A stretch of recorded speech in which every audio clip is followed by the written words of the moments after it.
Arkadaşlar, bir anlığına gözlerinizi kapatıp düşünün. Dün hayatınızdaki en yakın insanlardan biri olan kişi, bugün yaşamla ölüm arasında kalıyor. Ve daha da korkutucu olan şu, bu kaza belki de sadece bir kişinin değil, iki insanın bütün hayatını değiştirecek. Çünkü Kadir ve Defne'nin hikayesinde bundan sonra yaşanacaklar belki de şimdiye kadarki en büyük kırılma noktası olacak. Şimdiye kadar Kadir, öfkesine yenilerek Defne'den uzaklaştı. Onu dinlemek yerine suçladı, ağır sözler söyledi ve Defne'nin kendisinden sakladığı, bilmediği çok önemli bir gerçek olabileceğini düşünmek bile istemedi. Ama sonra bir telefon geliyor ve sadece birkaç saniye içinde Kadir'in bütün dünyası alt-üst oluyor. Defne kaza geçirdi. İşte bu an Kadir'in ilk kez öfkeyle değil, korkuyla hareket edeceği an olabilir. Çünkü insan bazen birinin değerini, onu kaybetme ihtimaliyle karşı karşıya kaldığında anlar. Ve bence Kadir'in yaşayacağı değişimin başlangıç noktası tam olarak burası olacak. Hastaneye gidecek, Defne'yi görecek. Ama bu kez söyleyecek öfkeli sözleri olmayacak. Aklındaki tek soru şu olacak: Defne gözlerini açacak mı? Ama arkadaşlar, eğer hikayenin burada sona ereceğini düşünüyorsanız biraz daha bekleyin. Çünkü asıl büyük sır henüz ortaya çıkmadı. Defne şimdiye kadar içinde çok büyük şeyler sakladı. Borç meselesi, Kadir'den neden uzak durmak zorunda kaldığı ve bütün bu süreçte yaşadığı acılar.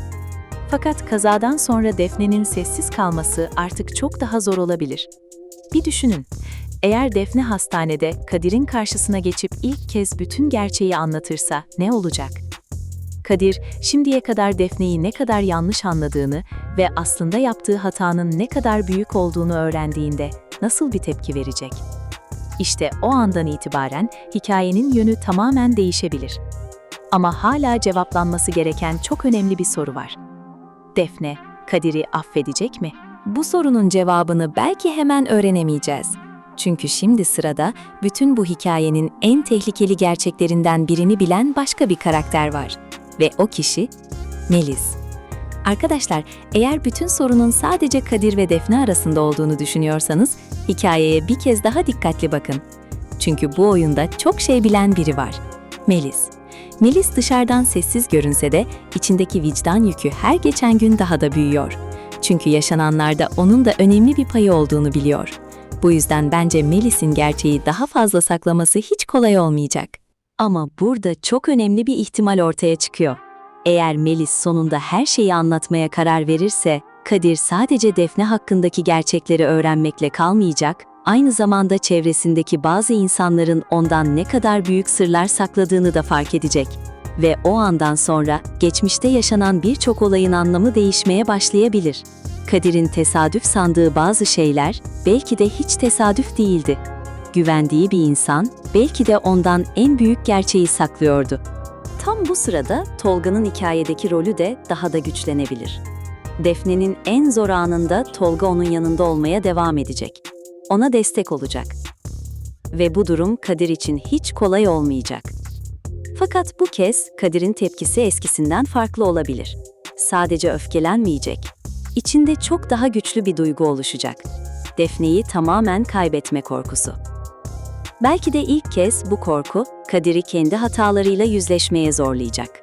Ama şimdi çok daha önemli bir ihtimal düşünün. Ya Defne, Tolga sayesinde bütün hikayeyi değiştirecek başka bir gerçek öğrenirse? İşte burada yeni bir sır daha ortaya çıkabilir.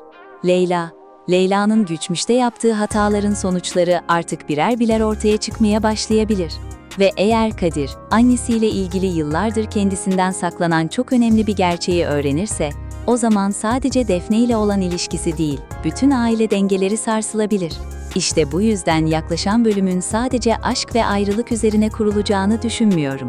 Bence bu bölüm, gizli gerçeklerin ortaya çıkmaya başladığı yeni bir dönemin başlangıcı olacak. Peki şimdi asıl soru şu: Melis gerçeği anlatırsa, Defne sessizliğini bozarsa ve Kadir yaptığı bütün hataların farkına varırsa, İkisi hemen yeniden birlikte olacak mı? Bence hayır.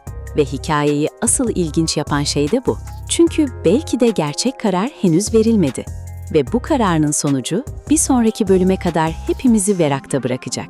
Ama videonun sonuna kadar mutlaka kalın. Çünkü şimdi Kadir ve Defne arasında yaşanabilecek en büyük yüzleşmeye geliyoruz.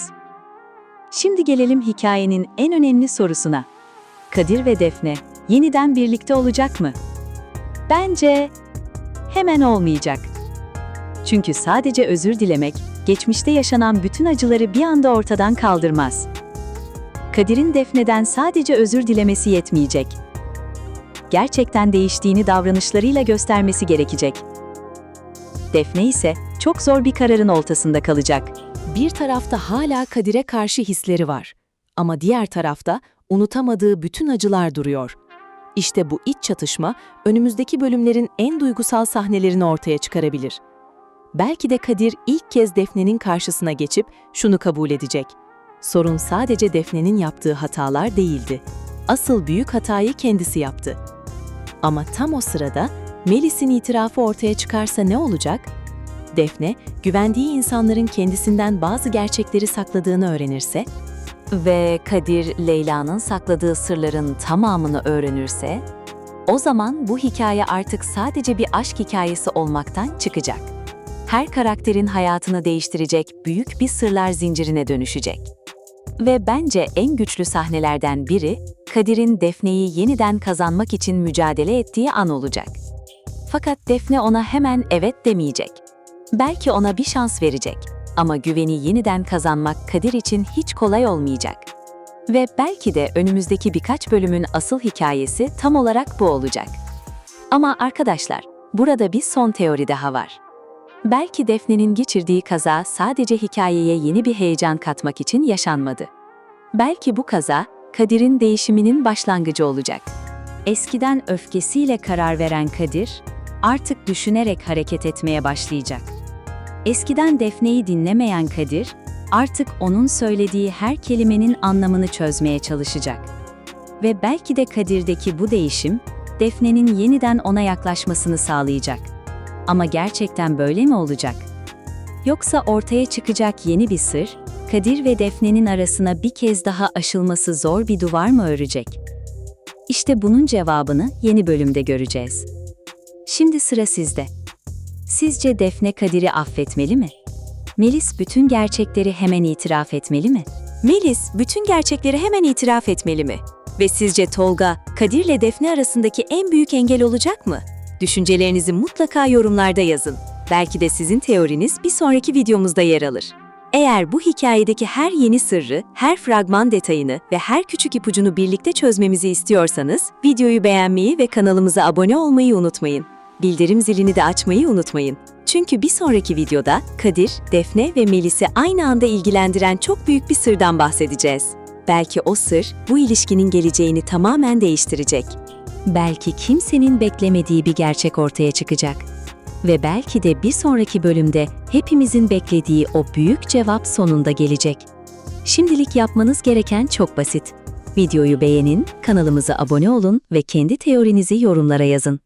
Bir sonraki analiz videosunda çok daha büyük bir sırla yeniden karşınızda olacağız. Kendinize çok iyi bakın, hoşça kalın.